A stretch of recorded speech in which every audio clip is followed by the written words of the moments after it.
Hi, this is Tyrone, and welcome to another edition of The Agent. This week's episode is titled A Model'S Scarecrow. Who's your scarecrow? Many years ago, I worked at an agency that had an agent who was a real scarecrow, a tyrant that tried to make my life miserable and the lives of a few of the other agents. But it seemed I was his main target. Why? You see, when the top clients from Vogue to the major photographers and advertisers would call for a model, they would ask to speak to me.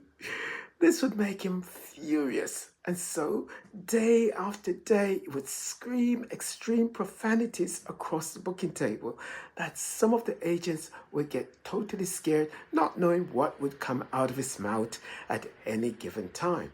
It got so bad that each morning, a few of us would go into the toilet to pray to ask God for guidance and a peaceful day. But this only infuriated him more as he thought we were plotting against him. Then he started asking to join us as we prayed, and of course, we obliged. Still, he was a bully who was used to getting his own way in the business.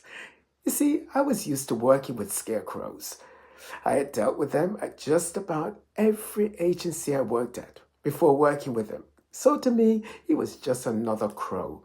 But it seemed this time that this scarecrow was sent from the devil himself.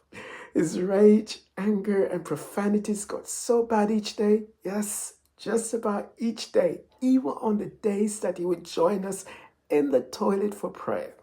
But it was only a matter of time before either one of us would leave the agency.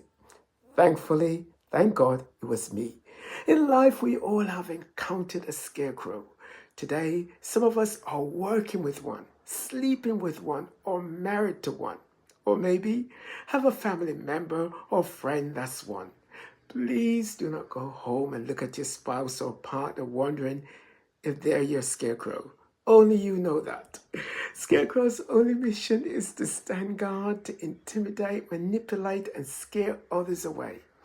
Even models have scarecrows. They're also called agents. Yes, some agents can be brutally rude and evil. One agent was known to throw things at his models, especially their portfolio at them, or even scream and embarrass his models in front of other models and agents. Yes, fashion is full of monsters. Monsters called agents or scarecrows. But one thing you should know about scarecrows, they can't move unless you move them. They're only there to scare off those that are weak.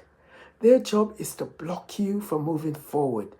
Scarecrows know when the hands of God is on your life, and so they will scare you to abandon your dreams. Right now, some of you are running scared just because of a scarecrow when God has already given you the power to walk past him. Jesus said, "The thief comes only to steal, to kill, and to destroy." The thief he's referring to in this passage is the scarecrow in your life, the devil himself, possibly the one you're living with or working with. The first thing he does is to try to steal your joy, your peace, your happiness, and your trust in God. He knows if he can do so, then he can kill the vision that God has given you. The vision to succeed in life. He shows up at your work, at your home, and even at the booking table in a model agency or at a photo shoot in a studio or on location. But you don't have to let them scare you. At some point, you have to ignore the old crow and do what most Jamaicans do. Kiss your teeth, roll your eyes, and walk away. Remember that. Remember that God has not given you a spirit of fear, but of power, love, and a sound mind. So today, let not your heart be troubled, neither let it be afraid, especially for scarecrow, for God has given you enough power to fight them off with his words. Amen? Amen. Until next time, remember that Jesus' blood that was shed on Calvary is greater than any scarecrow agent that's trying to destroy you. Shabbat Shalom. God bless you and have a great and wonderful weekend. Ciao, ciao. Bye.